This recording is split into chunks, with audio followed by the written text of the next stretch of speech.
At CPAC, Megyn Kelly sat down with conservative commentator Mercedes Schlapp. Mercedes Schlapp is, of course, the wife of what's his name again? Matt Schlapp. Matt Schlapp. Matt Schlapp, of course, is famous for one, being the director of CPAC, and two, being in charge of groping Republican operatives. Male Republican operatives. Allegedly. That's true. This is according to Republican operatives. Somehow he has survived. And their marriage has survived. Well, she's just got to take it, I guess. Right. Yeah. But here's Megyn Kelly at CPAC interviewing Mercedes Schlapp. Talk is where this begins. So I do think keeping them away from social media in the young formative years and you reinforcing your own values and what's true is important, and keeping the right news sources funneling to them so they're hearing facts that you know are real, not left. It's not like, don't leave Al Jazeera on the TV while you go off for your run. But I also think that like when they get to the university, they're going to need to find their spines and their friends. This is one of the reasons why I love Turning Point. Like, you have to get to young people and make sure they know they're not alone. You may feel like you're the only conservative voice on campus, but you're not. The TikTok in particular is a problem because that is really funneling pro-Hamas information and pro-Bin Laden. And yes. You saw that, like, literally these morons were like, you know that Bin Laden, really, you have to hand it to that Bin Laden. He has a point. No, you do not have to hand it to Bin Laden. That's right. Can you pause it for a second? Is she doing the drill? She's doing the drill. She's doing drill. What do you mean? She's doing the drill bit with a drill Twitter, poster, which is I can't remember exactly the post, but it's like you do not. In regards to ISIL, you do not, in fact, have to hand it to them. Yeah. Oh yes, right. She's doing the media. She's online. She's trying to prove it. But like there was an analysis done of that Bin Laden TikTok where they read the manifesto. It was artificial and hysterical. Yes, and like it was so marginal in compared to all of the other content that was being shared and pro-Palestine content that was being shared, but was whipped up into this frenzy by right-wing media to say like, oh, basically they're terrorists at this point. I just find this to be an interesting reminder of like Megyn Kelly had this effort to rebrand herself after the whole Trump fiasco where he said that she was bleeding from her eyes, bleeding from her wherever.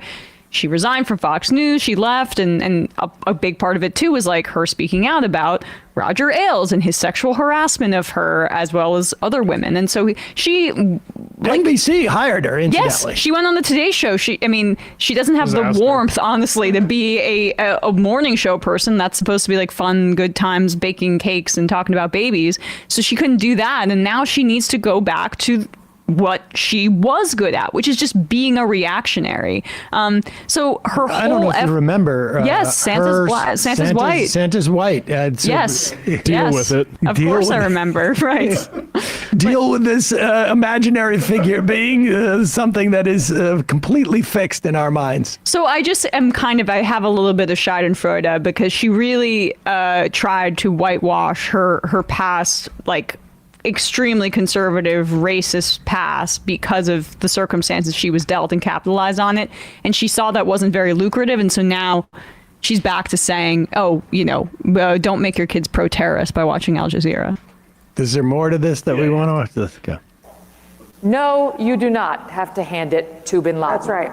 You've got to actually do some study and some homework. So the only plus of the anti-Semitism that we've been seeing on college campuses, the only upside to all of this in the wake of the horrific October 7th attack, is that our Jewish friends who were more left-leaning and believed the DEI lie, I think are now seeing the truth, which is that it's pernicious and it's actually really dangerous.